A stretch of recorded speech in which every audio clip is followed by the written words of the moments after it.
In ancient times, the world was ruled by gods and monsters, but it was the half-god Perseus who defeated the monster known as Kraken and saved the world. His father Zeus offered him to rule by his side as a reward, but Perseus turned him down because he preferred to live as a human. Eventually Perseus' wife died, but this didn't make him change his mind. He still lives as a simple fisherman and takes good care of his son Helios. One evening, Zeus visits Perseus to bring some bad news. The gods are losing their powers because humanity doesn't pray anymore. This means they can't keep the demons inside the gates of Tartarus anymore, and soon Cronus, the colossal titan and father of all gods, may escape and bring calamity to the world. Zeus wants Perseus to help them with this, but Perseus refuses because his priority is his son and he doesn't think he has enough power to make a difference anyway. After Zeus leaves, Perseus goes to bed and begins having nightmares about Cronus attacking his village and almost killing his son. Meanwhile, Zeus meets with his brother Poseidon and his son Ares, who isn't happy to hear Perseus isn't coming, considering him irresponsible. They travel to Tartarus to repair the walls, and there they come across Hades, who still hates his brothers Zeus and Poseidon for banishing him into the underworld. Because of this, Hades decides to betray his family and attacks by releasing fireballs and monsters. A fierce battle begins, but since the gods are weak, they can't fight at full power and Poseidon is heavily struck.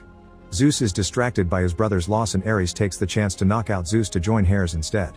Then Ares steals Zeus' thunderbolt to become more powerful. At that moment, a bunch of chimeras climbs out from the underworld to attack humans all over the world. Perseus sees one land in his village and rushes back to retrieve his sword to protect his home. The villagers gather around the crater the beast left, but soon the chimera comes back and causes everyone to run in fear. A chase begins through the village as Perseus tries his best to fight the monster and keep an eye out for his son. Whenever the chimera breathes fire, Perseus uses whatever he has at hand as a shield, and when he gets close enough he stabs any part of the beast he can reach. He ends up being knocked to the ground, but when the chimera is about to kill Helios, Perseus puts himself together and gets the chimera's attention on himself, causing it to get tangled in a bunch of chains. The monster begins running away and drags Perseus with it, and once they're outside the village, Perseus grabs the chains and tricks the creature into breathing fire, which causes the chimera to burn itself. Afterward, Perseus asks a healer to take care of his wounds and Helios to come with him to the Mount of Idols, a place where people used to worship the gods but nowadays is in ruins. They find Zeus' statue and start praying, but the one to show up is Poseidon, who barely managed to escape at the last second. He tells Perseus about the betrayal and that Zeus has been captured, so Perseus must find Poseidon's son Agenor, who is with Queen Andromeda, and together they shall look for the fallen god Hephaestus, who has the key to defeating Cronus. Then Poseidon asks Perseus to give his son his trident before he dies. In the meantime, Zeus is chained up in order for Tartarus to absorb his powers and use them to free Cronus. Ares uses the moment to explain he hates his father because he's always had clear favoritism for Perseus, who insulted the gods by preferring to live as a human. Cronus has promised Ares and Hades immortality if they free him, but Zeus thinks it's all a lie to get them on his side. Back in the village, Perseus finally accepts he needs to fight, so he says goodbye to Helios, who gives his father a dagger he made himself. Then Perseus calls for his black Pegasus, who takes him high in the sky. This allows him to find Queen Andromeda's armies, who are getting ready to fight near the entrance to the underworld. The archers attack Perseus when they see him fly by, but they quickly put their weapons down when they realize this is the hero that defeated the Kraken. While everyone kneels to him, Perseus reunites with Andromeda and tells her everything, including the fact they need to stop praying to Ares or they'll summon his presence. Andromeda accepts to help and takes Perseus to see Agenor, who is in jail for being a liar and a thief. Perseus explains the situation and Agenor turns him down, not wanting anything to do with the gods that abandoned him. However, Perseus points out this could get him freedom, so Agenor asks for a royal pardon, gold, and a boat in exchange for his help. Andromeda accepts to give it all to him for the sake of humanity.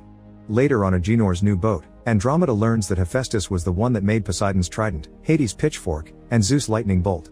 If they put those three together, they can form the Spear of Trium, the weapon the gods used to defeat Cronus the first time. Hephaestus lives on the island of Kale, which was never found, but Agenor swears he knows how to get there. Perseus accepts to free him from his chains and hands him the trident, which Agenor immediately sticks in the boat to guide it to the island. When they make it to Kale, they realize there are hidden traps everywhere. Andromeda's guards want to pray to Ares for protection, and Perseus has to remind them that Ares isn't on their side anymore. The group tries to be careful, but Agenor still walks into a wire and gets captured inside a trap. While they discuss how to get him out, the trap is suddenly taken away by its ropes, and Perseus tries going after it only to find a tree being thrown at him. Perseus quickly dodges it and is shocked to discover a Cyclops is behind all this. Andromeda's team tries to help him, but a second Cyclops shows up and begins killing the soldiers. Andromeda hides with her guard Corinna, who tries to pray to Ares and Andromeda has to shut her up. A Cyclops is about to find them, but suddenly it hears a painful scream from its companion and it rushes to check on it. It turns out Perseus has managed to stab the Cyclops following him, and with the help of the soldiers, he activates one of the forest traps to knock it out. The second Cyclops comes to attack and Perseus activates the trident to defend himself. This causes a third Cyclops to show up and stop its companions because the trident is the symbol the group was sent by the gods. Agenor is freed and the Cyclopes kneel for Perseus in respect. Meanwhile, Ares takes advantage of Zeus being chained to start hitting him over and over. Ares doesn't know his own limits, so Hades has to stop him before he ruins the plan. Zeus begins aging at a great speed as the chains cover his arms in lava to absorb his power. Moments later, the group finally makes it to Hephaestus' lair. The old god doesn't sound very sound of mind, but he recognizes Perseus and informs him he can't help because he doesn't have godly power anymore since Zeus took it from him when he banished him to the human realm. Andromeda grabs Hephaestus' hand and begs for his help, which is enough to make him change his mind because Andromeda reminds Hephaestus of his wife Aphrodite. Hephaestus then reveals he was the one that designed Tartarus and included a secret passage they could use. They need to get to the heart of Tartarus, and for that they need to cross the labyrinth that surrounds it. The group leaves to reach a different building where Hephaestus has hidden the labyrinth entrance, and he gives Agenor a map of the labyrinth just in case. When they're about to make it to the door, suddenly Ares shows up. He kills Andromeda's remaining soldiers and Perseus punches him for it, but he isn't strong enough to cause damage. While Hephaestus opens the hidden door, the group attacks Ares, but he's too strong and easily pushes them all away. Corinna gets on her knees and reveals she was the one that prayed for him, but Ares thanks her by killing her. Seeing they're all about to be defeated, Hephaestus keeps the door open with his staff, then goes to confront Ares to buy the group some time. While Ares takes his time killing Hephaestus, Perseus, Andromeda, and Agenor run inside the labyrinth, and the door closes behind them. The trio begins exploring the labyrinth using the map Hephaestus left them.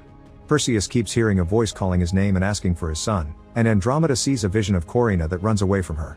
After lots of twists and turns, Agenor decides the map is useless and that they should follow his navigator instincts he got from his dad. At that moment, the walls start moving and closing paths around them, so the trio runs away before they get crushed. They reach an inner area of the labyrinth with giant moving rings that cause them to fall and get stuck between two walls. The semi-gods use their strength to get Andromeda out, and Agenor quickly follows, but Perseus falls again. In a dark corridor, Perseus finds Helios and has to remind himself he isn't real. He goes looking for his friends only to be suddenly attacked by a minotaur, who tries to stab him with its horns. A fierce fight begins and after lots of struggle, Perseus manages to push the minotaur into a wall to get its horns stuck. Perseus then begins beating him up, and when the horns break, the minotaur tries to use Helios' voice to ask for mercy, but Perseus kills it anyway. Since the minotaur was the protector of the labyrinth, now that it's dead a clear path opens for Perseus. He reunites with his friends and together they finally enter the heart of Tartarus. Meanwhile, Zeus apologizes to Hades for banishing him into the underworld and confesses he forgives Hades for capturing him now. Hades starts changing his mind since he's always wanted the approval of his family, but at that moment Ares shows up and attacks him to stop him from freeing Zeus. After exchanging a few hits, Hades grabs Ares and makes them fall into the abyss while Cronus finishes absorbing Zeus' power and finally starts waking up. The trio arrives and Perseus uses Poseidon's trident to free Zeus while Ares makes his way back up, ready to keep fighting. Andromeda and Agenor try to stop him to no avail, but suddenly Ares falls when Hades attacks him from behind with his pitchfork. The trio runs away with Zeus as Ares takes the pitchfork from Hades and throws it at Zeus, stabbing him in the back. Zeus uses this as an opportunity and puts together the pitchfork and the trident to make the group teleport out of Tartarus. Furious, Ares stabs Hades, then he checks the area to discover Perseus dropped Helios' gift. Minutes later, the group appears at Andromeda's camp, but Zeus doesn't have much time left. He tells Perseus that Ares has his lightning bolt, so they need to steal it and make the spear, which only Perseus can wield. The group makes a plan. Agenor, Andromeda, and her army will hold Cronus back while Perseus gets the bolt. He prays to Ares and asks him to meet him at the temple, which he reaches by flying on his Pegasus. The entrance to the underworld explodes and fireballs begin falling all over the area, bringing all kinds of monsters with them. The humans fight with all the weapons and strategies they can muster, but they won't be able to hold on for much longer. Suddenly Hades shows up at the battlefield to visit Zeus, holding his hand as he accepts to forgive him and shares his last bit of power.